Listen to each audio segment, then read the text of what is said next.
La taille compte. Bonjour, Antoine Berry d'Antoine Berry Consulting. J'accompagne les dirigeants d'entreprises de TPE et PME à surmonter les obstacles et à augmenter leurs résultats. Antoine Berry Consulting accompagne les dirigeants de TPE et PME normandes dans les décisions stratégiques de leurs entreprises pour trouver avec eux des solutions à leurs problèmes et faire progresser leurs résultats. Alors, au-delà de ce titre qui peut prêter à sourire, la plupart des entreprises sont confrontées à cette problématique. Devons-nous nous développer? Doit-on grossir? Y a-t-il une taille fatidique? À cette question complexe, je répondrai simplement. Toute chose qui ne croît plus se meurt. La croissance est l'assurance de la survie. Cependant, je me dois de donner une définition. La croissance, ce n'est pas simplement grossir, mais c'est également s'améliorer et se réinventer. Attention, la croissance comporte des risques et peut mettre en danger la société et ainsi précipiter sa mort. Mais à l'inverse, ne pas se développer équivaut à accepter une mort lente et certaine. La question n'est donc pas de croître ou non, mais quand et comment. Il n'y a pas non plus de taille fatidique. Certains dirigeants de TPE et PME sont persuadés qu'il faut rester petit. Cela est plutôt de l'appréhension basée sur de fausses croyances, voire d'expériences malencontreuses de collègues qui n'ont pas su développer leur entreprise et surmonter les obstacles. Je vois plutôt cela comme des escaliers avec des marches. Lorsqu'une entreprise augmente ses effectifs à partir de 11, de 20, de 50 ou de 200 salariés, cela peut avoir des conséquences, notamment de nouvelles obligations, de déclarations, de dispositions, de modification des taux pour des cotisations sociales, etc. Chaque marche demande des connaissances et des adaptations spécifiques, mais celles-ci sont tout à fait surmontables. Plusieurs intérêts à grossir.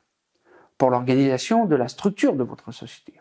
Développer et augmenter la taille de votre entreprise va vous obliger à la structurer, c'est-à-dire à organiser la société, nommer des responsables, définir leur champ d'action, définir leur position dans la hiérarchie, et ceci en fonction de vos valeurs et de votre mission. La problématique n'est pas de passer d'un effectif de 10 à 11 ou de 19 à 20, mais l'adaptation globale du management et de l'organisation de l'entreprise.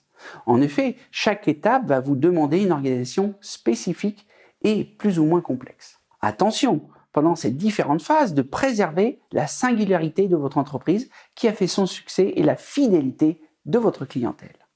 L'idée de passer de 10 à 11 salariés sans stratégie de croissance n'a en effet que peu d'intérêt. En effet, le 11e va vous changer de catégorie d'obligation de l'entreprise pour peu de profit.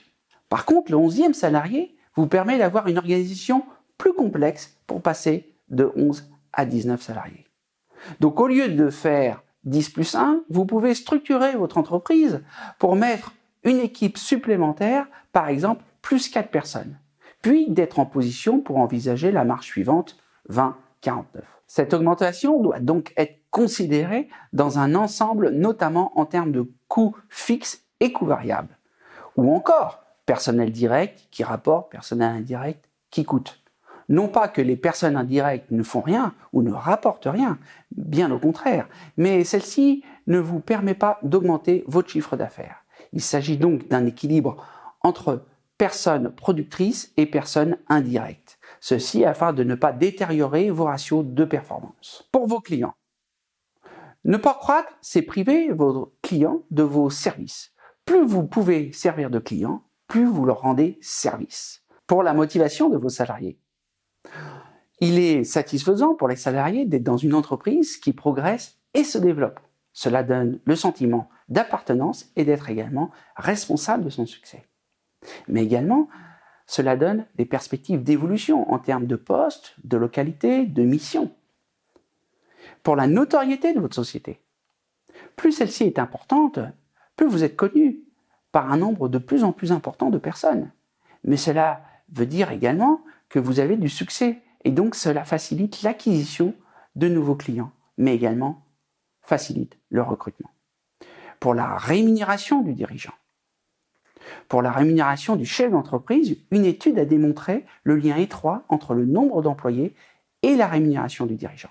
Plus il y a d'employés, plus le dirigeant est susceptible d'augmenter sa rémunération. Pour la valorisation de votre société, une société plus grosse indique un chiffre d'affaires plus important.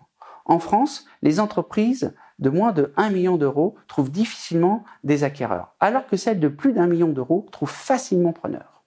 Faire grossir votre entreprise, c'est donc optimiser les chances de pouvoir la céder dans les meilleures conditions. En conclusion, oui, la taille compte.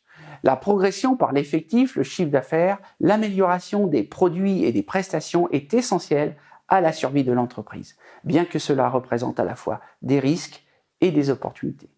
Celle-ci doit être réfléchie et stratégique, aussi bien en termes de positionnement, de qualité de marché et d'organisation. N'hésitez pas à vous faire accompagner par un consultant afin de vous aider dans votre stratégie.